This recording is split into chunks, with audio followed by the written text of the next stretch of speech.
when I look at missions here, this is really the chart that I look at to show you what we do. If I look up north, we are really America's Navy up there. There's just no significant naval presence on the surface of the water. There's some in other places, but by and large, the Navy that works off Alaska and in the Arctic is the United States Coast Guard. If I start to walk around the Pacific there and you see that North Pacific Guard and IUU fishing and Oceania, those are all fisheries kind of things. And they look, and it goes to helping our partners support themselves and look at fisheries regulations for migratory species that come back into the United States, and particularly down south where Oceania is. A lot of those island nations, as much as 70% of their GDP is through fisheries. So for them, fisheries enforcement is regional security, is economic security, is peace for them. So we help those folks as best we can. Over in the Korean Peninsula and the South China Sea, the Coast Guard has written into all those Department of Defense contingency plans. We work on both poles, in the Arctic and the Antarctic, and then finally over in the Western Hemisphere, as you know, there is a large counter-drug issue that's going on. So that's kind of how I look at the map where I decide where we're going to put resources. You've seen this before. So I hope to answer two questions for you today for the Coast Guard. Why the Arctic and why the Coast Guard instead of some other agency? Most Americans, if you were to ask them, I don't think would describe our nation as a maritime nation. But in fact, we are. And most of our trade, most of the economic lifeblood of America rolls across the water. We're an Arctic nation. And ice is turning into water. There's lots of disagreement politically about why. And it's inappropriate, I think, for someone in the military to talk about why. There's great, robust discussion about why. But here's for me, where there used to be ice, there's now water. And where there's water, there are Coast Guard missions. And you've seen this before. That orange line represents the Northern Sea route, the Central Arctic route, the Northwest Passage, and the Bering Strait. The Bering Strait is the entrance into the Arctic for half of the globe. We have a pretty robust and meaningful relationship with our partners on the other side of that strait. So I told you where there used to be ice, there is now water. And where there's water, there's maritime traffic. And this is a snapshot of that traffic for 2015, which was a high year for us. 540 transits. And you can see that it's from cargo to bulk carrier to tugs. There were some shell vessels in here as well. So even when you back out the shell vessels that are no longer making that transit, we are still at, for last year, 485 transits. If I go back just 7 years ago, we were around 220 transits. So we have doubled that already. So I think, why the Coast Guard? We are uniquely positioned to be the service that provides support in the Arctic, both from our missions. We already do search and rescue and law enforcement and fisheries law enforcement and pollution, ship inspections. We have the right authority. We have the right equipment, although we don't have enough of it. We've got great international partnerships. We have a meaningful relationship in the community, and we've been there for a long time. And so I'm going to walk through those issues that I just talked about. This is the path that Crystal Serenity took across the top there. She left out of Anchorage and ended up in New York City. And when I look at this chart, it means a couple of things to me that I'd like to tell you about. One is that if you recall when Shell was working up north, one of the vessels that was in Dutch Harbor hit a pinnacle there. And it was amazing to me. We've had ships that have been out and out of Dutch Harbor for more than 100 years. And it's a natural deep water port. So the idea that a ship could go into Dutch Harbor and hit a pinnacle was kind of amazing to me. How could that happen? Well, here's how it happens. The soundings were done in early 1900s. They were done with a lead line. They were done in a quarter-mile spacing. And that's one of the places that we have great knowledge about. So imagine yourself now on a ship that's going full of 1,500 people that's going across the north slope of Alaska. The second thing I'd tell you is we just recently did a case that was off of St. George's Island with a fishing vessel destination where unfortunately we lost the crew that was involved in that. But that is an issue for us that happens a couple of times a year where we do a big long-range SAR case. We work well down in the Aleutian chain, so we stage aircraft into Cold Bay. We've got an airstrip at St. Paul. We will leap leapfrog pilots to the next location so that they're ready and fresh and ready to fly. It's quite a logistical feat. But that's in a place where we have great infrastructure and assets to be able to pull it off. So when I look at that picture, this picture behind me, what I see in the back of my mind is a SAR case with 1,500 people on it and a huge logistical feat that, although we're pretty good at it, I am fearful of what the outcome would be in that place. So SAR is a high-risk mission for us. This is a picture off the Red Dog mine. They got about 100 days that they're open to move everything out of there. I told you we're a maritime nation. Most stuff moves by sea. Their window's a little tighter. The Coast Guard is charged to facilitate the reasonable needs of commerce. And so we don't just inspect ships, we also do what we can to facilitate it. So we will move inspectors into those areas to make sure that the ships are not soiling the environment and that they're safe to operate and that they can take the most advantage out of those 100 days to do their business. This is the first of 3 ships, or slides, that will show you the same ship. That lead ship there is a Coast Guard Cutter Stratton. We've got a defense mission. The Coast Guard's a military service. We have a military culture. And 3 of my closest partners are the Pacific Command, Pacific Fleet, and 3rd Fleet. This picture of the Coast Guard Cutter Stratton happens to be at an operation called RIMPAC, which is the Rim of the Pacific.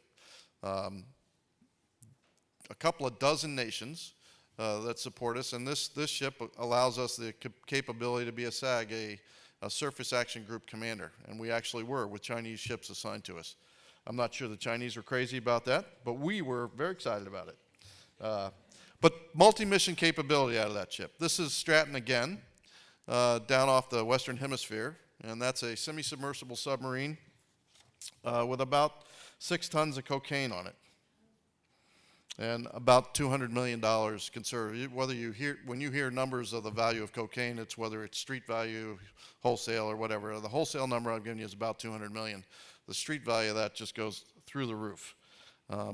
So that ship is able to work that mission down south, and then finally, here she is up in the Chukchi Sea, and in fact, that is the exact same patrol. So the ship I showed you in the first picture on RIMPAC is that same ship later on. So I moved her from Hawaii up off the north coast of Alaska because it's got the capabilities that we need up there.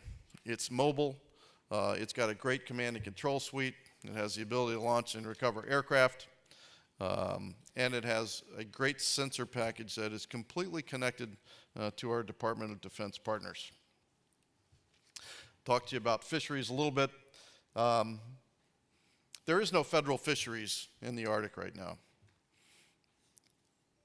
But I talked to you earlier about the migratory species.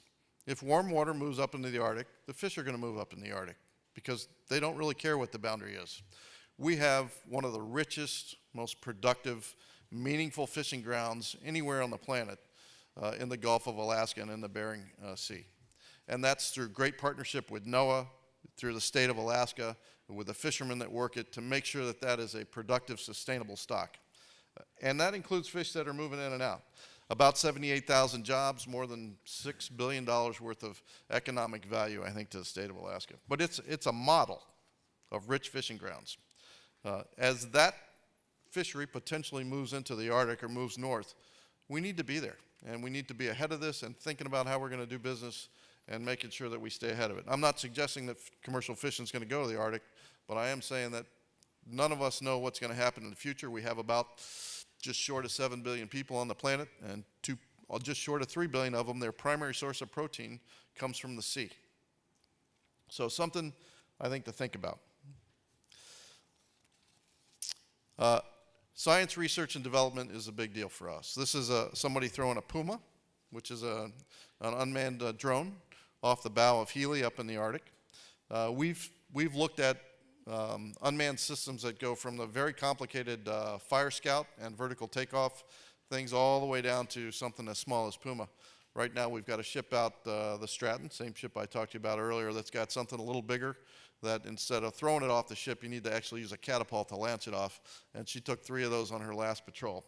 So we've got a great partnership with the Alaska Domain, or the Arctic Domain Awareness Center in Anchorage. Our own R&D center in New London, Connecticut looks at technologies to measure ice thickness without actually being out there, and we've partnered with RAND as well, so a science mission as well.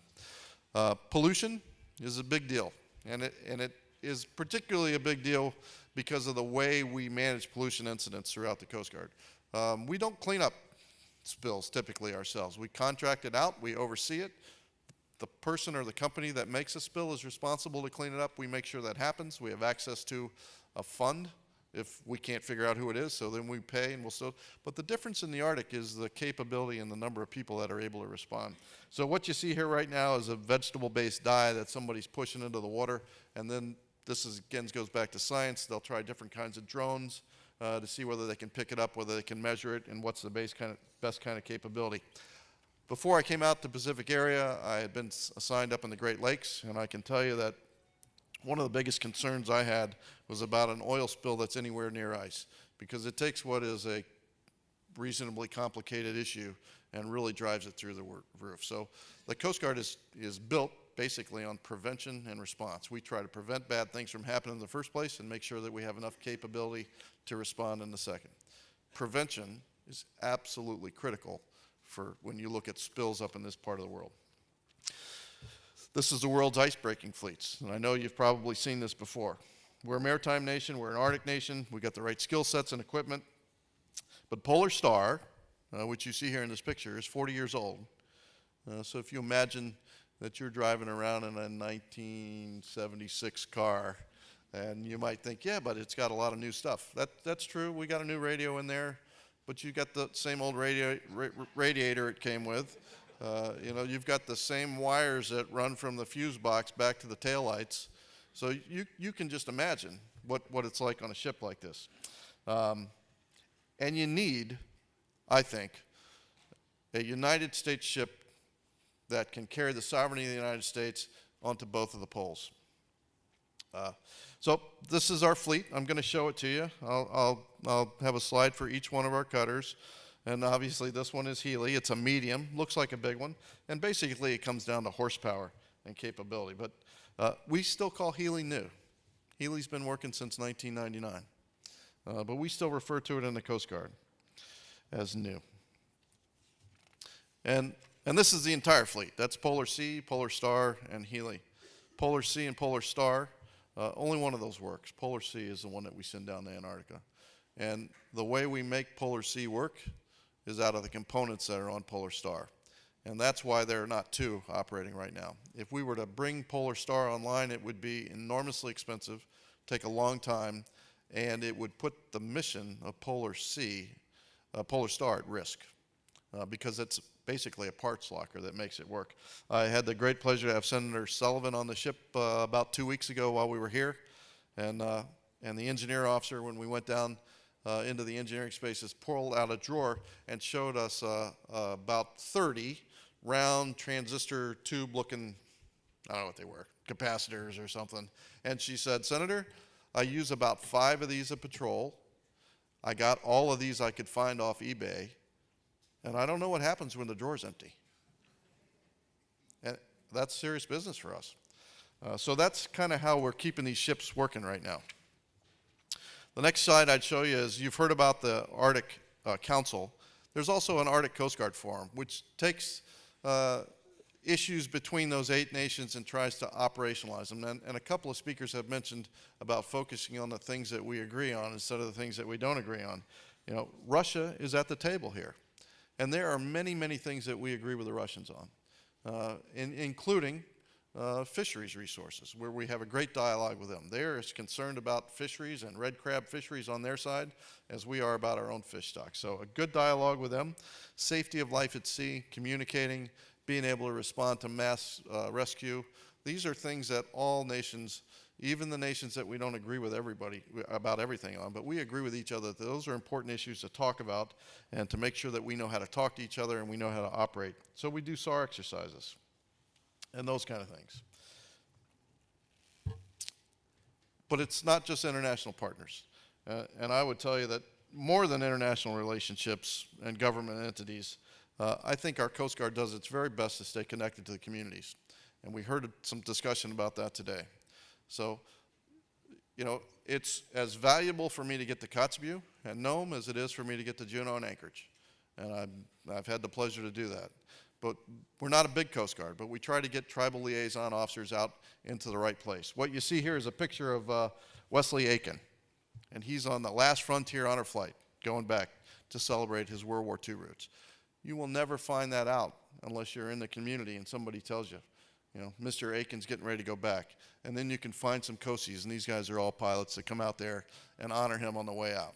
But that kind of community connection, understanding the subsistence lifestyle, those are important things for us to pick up on as well. We've been there since the Civil War, since the 1860s. The Coast Guard cutter Bear was back there in the old days and used to be a floating judge before it was a state. We have our ship Healy is named after Roar and Mike Healy that worked up in the state of Alaska. Bear, Northland, Jarvis, all of those ships reflect our roots there. This is what it looks like today. I do a seasonal laydown when there's water up top so that as ships and more activity takes place, I've got a pretty robust response going on. We take great advantage of National Guard hangars and other infrastructure of opportunity, but it's seasonal, and it's mobile, and it's military. And so I'm 2 minutes over.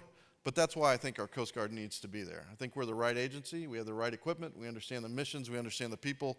We've been there in the past, and I'll guarantee you, we're in this for the long run. We intend to be in this for the foreseeable future, and it's a great honor for me to be able to talk to you today. Thanks very much.